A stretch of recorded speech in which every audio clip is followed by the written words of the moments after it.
Second দিন আর আজই আমরা ব্যাক করব। আর আজ কিন্তু অনেকটা বেলা করে ঘুম থেকে উঠেছি। এখন ঘড়িতে সময় ওই 9টা বাজতে চললো। কারণ হলো আগের দিন রাতে অনেক ভোর 3:30 4টা নাগাদ ঘুম থেকে উঠে ট্রেনে করে এসেছি। আর তারপরে এখানে এসে না সারাদিন তো ঘুমানো হয়নি, রেস্টও নেওয়া হয়নি, সারাদিনটা এই তারাপীঠে কাটিয়েছি। একবারে রাতে খাওয়া দাওয়া করে ঘুমিয়েছিলাম, তো আজকে ওর জন্য উঠতে একটু দেরি হয়ে গেল। Hello everyone, good morning, welcome to my blog Sangeeta 95 channel. সবাই কেমন আছো? আশা করছি সবাই ভালো আছো, আমিও বেশ ভালো আছি। আমি সঙ্গীতা শুরু করছি আজকে নতুন একটি ব্লগ। তো চলো, ওদিকে ফোন বাজছে, দাঁড়া ফোনটা রিসিভ করি। হ্যাঁ, তো কি বলছিলাম, এদিকে দেখো সকাল সকাল স্নান করা হয়ে গেছে আর বাইরে কিন্তু বেশ ভালো রোদ উঠেছে। বাইরে কি সুন্দর রোদ উঠেছে আর জায়গাটা খুব সুন্দর লাগছে। মানে অনেকদিন পর একটু বাইরে বেরিয়ে বেশ ভালো লাগছে। কতদিন ধরে আসবো করে মানে আশাই হয় না, তো ফাইনালি আজকে আসতে পেরেছি। খুব ভালো লাগছে আজকে। আজকে তো চলে যাবো আমরা। এখন হলো স্নান করা হয়ে গেছে, তাড়াতাড়ি স্নান করে নিলাম। আমাদের দুপুরে ট্রেন আছে, দুপুর 4টা নাগাদ ট্রেন আছে। আমার স্নান হয়ে গেছে, ও স্নান করে চলে এসেছে। আমাদের কটার দিকে ট্রেন? 4টার দিকে ট্রেন আছে। তো ওইদিকে বিছানার অবস্থা হলো এই, বিছানাটা এখন ঠিক করব। আর পিছনের ব্যাকগ্রাউন্ডের অবস্থা তো আরোই খারাপ। এই যে জামা কাপড়ের এক স্তূপ হয়ে আছে, যে ওইদিকে পুরো জামা কাপড়ের স্তূপ, টেবিল থেকে শুরু করে এইদিকে চারিদিকে সব ছড়িয়ে ছিটিয়ে আছে। তো এগুলো এখন ঠিকঠাক করে নিব, ঠিকঠাক করে প্যাকিং করে নেব। দেখি এখন সকালের ব্রেকফাস্ট হয়নি, তো ভাবছি সকালের ব্রেকফাস্ট করব। ব্রেকফাস্ট করে নিয়ে তারপরে মার কাছে একটু আবারও যেতে পারি, আজকে পুজো দেওয়ার কথা আছে, দেখা যাক কী হচ্ছে। তারপরে একটু সাইট সিনগুলো, এখানে এর আগেও আসছি কিন্তু এখানে সাইট সিনগুলো দেখিনি। মানে কঙ্কালীতলা, বক্রেশ্বর এসব জায়গায় গেছিলাম দূরেরগুলোতে, কিন্তু কাছেরগুলোতে দেখা হয়নি। তো ভাবছি যে যাব, তো যদি যাই তাহলে সেটা তোমার সাথে শেয়ার করবো। চলো, এই বিছানাগুলো এখন পরিষ্কার করে নিই, সব কিছু গুছিয়ে রাখি, কারণ আমাদের প্যাকিংয়েরও ব্যবস্থা করতে হবে। মানে প্যাকিং করে সব কিছু রেডি করে তারপরে ঘুরতে যাব। ঘুরতে গিয়ে ওখানে খাওয়া দাওয়া করে এসে একটু রেস্ট নিয়ে তারপরে আমরা 3টার মধ্যে বেরোয় দেবো, 3টা 3:30টার মধ্যে। জামা কাপড় গুছানো হয়ে গেছে, এই যে বিছানাটাও গুছানো হয়ে গেছে। আর এখন যাবো একটু ব্রেকফাস্ট করতে। তো চলো বন্ধুরা, সাথে থেকো। একটু ওষুধ আছে, ওষুধটা খেয়ে নেবো। মাঝে একটু শরীরটা খারাপ হয়েছিল, সেখানে ডাক্তার দেখানো হয়েছিল।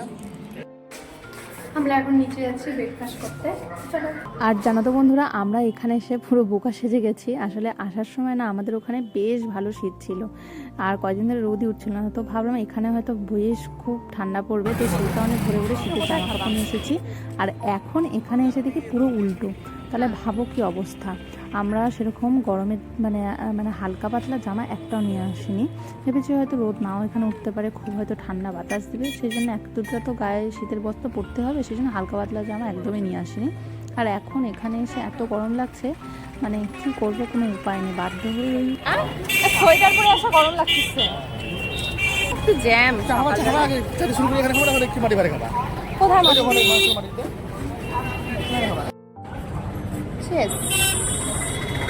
একটা চায়ের দোকান পেলাম, সেখানে মাটির ভাঁড়ের চা বিক্রি হচ্ছিল। এখানে না প্রায় সব দোকানে কম বেশি মাটির ভাঁড়ের চা বিক্রি হয়। তো চাটা খেয়ে মনটা বেশ ফুরফুরে হয়ে গেল। তো তারপরে চলে গেলাম জলখাবার খেতে মা তারা সরণিতে, মনে হয় দোকানটার নাম ছিল।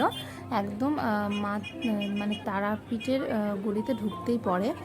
তো সেখানে আমরা ঢুকে জলখাবার খেয়ে নিলাম। এখানে জলখাবারে ধোসা পাওয়া যাচ্ছিলো, তার সাথে পুরি ছিল, আরও হয়তো কিছু ছিল লক্ষ্য করিনি। তো আমি নিয়েছিলাম একটা ধোসা আর ও নিয়েছিল পুরি। তো দুজনে শেয়ার করে খেলাম আর খেতে খুব সুন্দর হয়েছিল খাবারটা খেয়ে।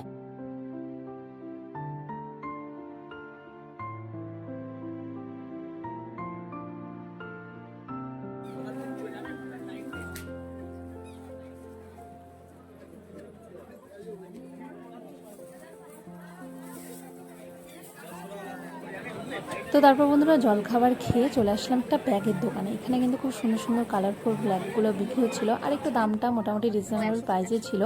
তো মাকে না এরকম একটা ব্যাগ কিনে দিয়েছিলাম, তো ব্যাগটা একটু খারাপ হয়ে গেছিলো, তো ভাবলাম মার জন্য একটা ব্যাগ কিনে নিই। আর সাথে আমার জন্য একটা ব্যাগ কিনে নিয়েছি, সেটা তোমাদেরকে পরে এক সময় দেখাবো। তো তারপরে এদিকে প্যারা সন্দেশ বিক্রি হচ্ছিলো, তো ভাবলাম বাড়ির জন্য সবাইকে প্রসাদ দিতে হবে, তো সেই জন্য প্যারা সন্দেশ কিনে নিলাম। তিন জায়গায় দেন, তিন জায়গায় না, তিন জায়গায় দেন। হ্যাঁ, তিন জায়গায়, হ্যাঁ, তিন জায়গায়, তিন জায়গায়। পেয়ারা নিলাম, বাড়ির জন্য নেওয়া হলো, আর সবাইকে একটু দেওয়া হবে, তো সেখানে কিন্তু পেয়ারা সন্দেশ নেওয়া হলো। 1250 টাকা যাচ্ছে জিএসটি দিয়ে, ও বলে তাহলে বিল দিব, বিলের দরকার নাই। দোকানটার নাম হলো নিয়তি, খুব সুন্দর খেতে। এরপরে বন্ধুরা আবার অনেকক্ষণ পরে চলে আসলাম। আমরা এখন রুমে এসে স্নান টান করে একবার রেডি হয়ে বেরিয়ে পড়েছি। ভাবছি যে একবার আজকে একটু মায়ের দর্শন যদি করা যায়, মানে আমাদের যিনি পান্ডা ছিলেন উনি বলেছিলেন আজকে একবার দর্শন করিয়ে দিবে মায়ের, তো সেখানে আর কি ওনার ওখানে যাওয়া হচ্ছে, যদি একবার দর্শন করা যায় তো সেই উদ্দেশ্যে।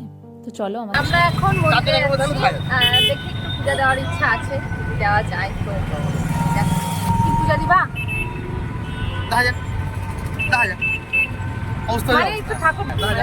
যদি পারেন ফ্রিতে হলে আসতে হলে নাই বলে দিচ্ছি, ফ্রিতে হলে আসি। মানে আমাদের পান্ডাটা উনি বলেছেন আজকে একবার দর্শন করাবেন, তো দেখা যাক দর্শন করা যায়। বন্ধুরা তোমাদের তো বলেছিলাম ভিডিওর শুরুতে যে আমাদের যদি হাতে সময় থাকে তো সাইট সিন করতে যাবো, তো দেরি হয়ে যাবে জন্য আমরা ওটা ক্যান্সেলই করে দিয়েছি। হ্যাঁ, প্রসাদটা খুব সুন্দর, মানে আমরা যেখান থেকে ভোগটা নিয়েছিলাম খুব সুন্দর টেস্ট ছিল। এখানকার মন্দিরের ঠাকুরের ফ্রেমগুলো খুব সুন্দর। বন্ধুরা তোমরা অনেকেই জানতে চেয়েছিলে যে আমরা কীভাবে পুজো দিলাম, মানে আমরা যে পান্ডার কাছে পুজো দিয়েছি তার সম্বন্ধে তোমরা জানতে চেয়েছিলে। তো তোমাদেরকে বলে দিই, ওনার নাম হলো নেপাল দা, আর ওনার সাথে তোমরা যদি কন্ট্যাক্ট করতে চাও তো আমার এই স্ক্রিনে দেওয়া নাম্বারটা দেওয়া আছে, আর তার সাথে আমি ডেসক্রিপশন বক্সেও তোমাদের নাম্বারটা দিয়ে দেবো, সেখান থেকে তোমরা কন্ট্যাক্ট করে নিও। মানে অনেকেই আছে যারা আসেনি কোনো দিনও, বা কিভাবে পান্ডার সাথে যোগাযোগ করতে হয়, কোন পান্ডা ভালো হবে বা কী এরকম করে তারা পুজো দেবে, অনেকেই জানে না যারা নতুন আসতে চাও। তো তাদের জন্য আমি বলে রাখি, এই দাদার সাথে তোমরা অবশ্যই যোগাযোগ করে যেতে পারো। এই দাদা কিন্তু খুব সুন্দর করে নিয়মনিষ্ঠা করে পুজো দিয়ে দেয়, আর আশা করি মায়ের দর্শনও তোমরা ভালো করে নিতে পারবে। আমার তো ভীষণ ভালো লাগলো। আর আমাদের এই দাদার কাছে আমরা যতবারই আসি ততবারই সুন্দর করে পুজো দিই। এবার যেহেতু অনেক বছর পরে আসলাম, তাই এবার মায়ের দর্শনটা খুব সুন্দর করে করতে পেলাম। আর তোমরাও যদি আসতে চাও তো অবশ্যই, যদি এই দাদার সাথে যোগাযোগ করে আসতে চাও অবশ্যই দাদার সাথে যোগাযোগ করে এসো।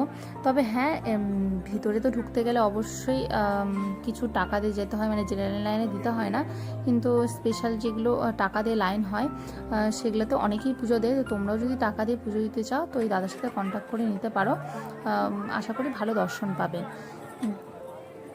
তো বন্ধুরা দেখতেই পেলে আমাদের কিন্তু ভেতরে মাকে দর্শন করে এসেছে। আজকে আমাদের যে পান্ডা দাদা ছিল উনি আমাদেরকে জাস্ট আজকে ভিতরে ঢুকিয়ে দিয়েছিলেন, জাস্ট আজকে ভিতরে ঢুকিয়ে বের করে দিয়েছে, মানে একটু সেকেন্ডও ভিতরে দাঁড়াতে দেয় না, সাথে সাথে বের করে দেয়। আগের দিন কিন্তু ভালো দর্শন করেছিলাম, যেহেতু দাদা আমাদের সাথে ছিল তো সেই কারণে। আর এর আগের ভিডিওতে আমি না একটা মার্বেল ট্রাস্টের রাধাকৃষ্ণের মূর্তি দেখিয়েছিলাম, তো ওই মূর্তিটা ঠিক কোন দোকানে ছিল সেই দোকানটার নামটা আমি খেয়াল করিনি। আমাকে এক দিদিভাই কমেন্ট করেছিল সঞ্যুক্তা নয় নামে, যে এই শপটা কোথায়, কিন্তু আমি কিন্তু মানে দোকানটার নামটা একদমই খেয়াল করিনি। তবে আমি কিন্তু বলে দিতে পারবো দোকানটা কোথায় ছিল। মানে এই যে শ্মশানের এরিয়াটা আছে এখান থেকে বেরিয়ে সোজা মেন রোডের দিকে যেতে হাতের ডান দিকে কিন্তু এই মূর্তির দোকানটা পড়বে। খুব সুন্দর সুন্দর মূর্তি আছে, আর ওই জোড়া ওই মূর্তিটার দাম কিন্তু 4,500 টাকা নিয়েছিল। চলো তোমাদেরকে একবার দেখিয়ে দিই। দাম কত? মানে কি জোড়া? কিসের এটা? পাথরের? আর এবার আমরা বাইরে বেরিয়ে এসে ওখান থেকে আমরা দুপুরের জন্য খাবারের অর্ডারটা দিয়ে দিয়েছি, মানে বাজার করে দিয়ে দিয়েছি। আর সাথে রাস্তায় কিছু না ফ্রুট স্যালাডের দোকান দেখলাম, তো এখান থেকে ফ্রুট স্যালাড আমরা নিয়ে নিলাম। আর এদিকে দুপুরের খাবারটা নিয়ে সোজা আমি রুমে চলে গেলাম। আর ওই দিকে হোটেলের পেমেন্টটা আজকে করে দিচ্ছে, যেহেতু আমরা একটু পরে বেরিয়ে যাব। আর এখন খাওয়া দাওয়া করে একটু রেস্ট নেব, রেস্ট নিয়ে তারপরে প্যাকিং তো মোটামুটি হয়েই গেছে, তো প্যাকিং করে খাওয়া দাওয়া করে কিছুক্ষণ পর কিন্তু আবার ফিরে আসছি, সাথে থেকো। আবার আসলাম অনেকক্ষণ পরে। এদিকে আমাদের লাগেজটা নেওয়া হয়ে গেছে, খাওয়া দাওয়া করে এখন হলো আমরা লিফটে উঠেছি।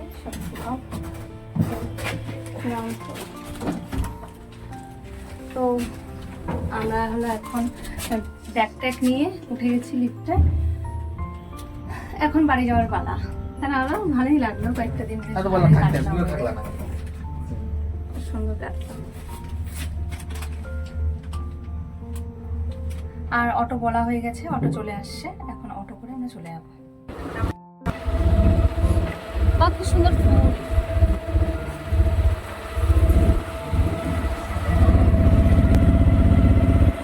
আর সাথে ও আমাকে আজকে বলছিল যে চলো আজকে দিনটা থেকে যাই, কালকে না হয় যাবো। এদিকে আমাদের টিকিট কাটা হয়ে গেছে, আমরা সেভাবে এসেছি যে একদিন থাকবো, থেকেই পরের দিনে আমরা চলে যাবো আর কি বাড়ির উদ্দেশ্যে।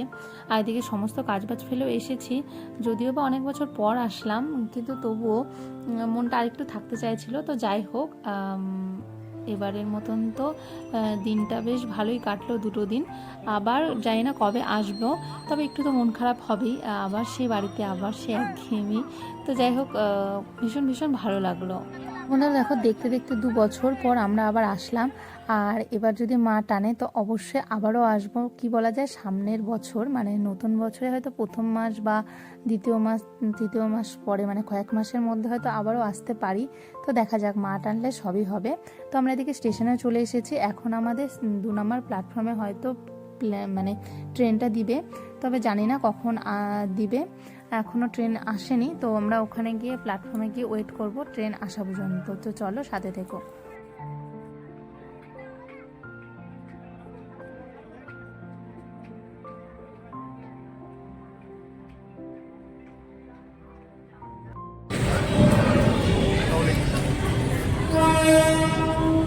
মালগাড়ি তো এটা, মালগাড়ি এটা।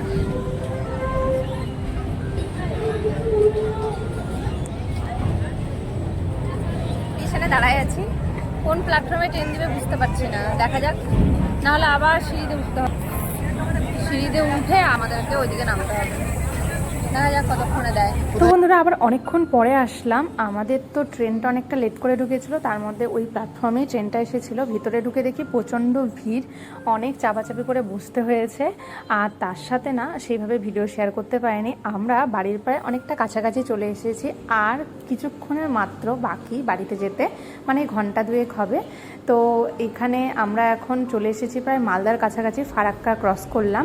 তো আজকের ভিডিওটা এখানে শেষ করছি। আজকের ভিডিওটা যদি তোমাদের ভালো লেগে থাকে তো প্লিজ ভিডিওতে like comment share and subscribe করে পাশে থেকো। খুব শিগগিরই কিন্তু আসবো আরও একটা নতুন ভিডিও নিয়ে। টাটা।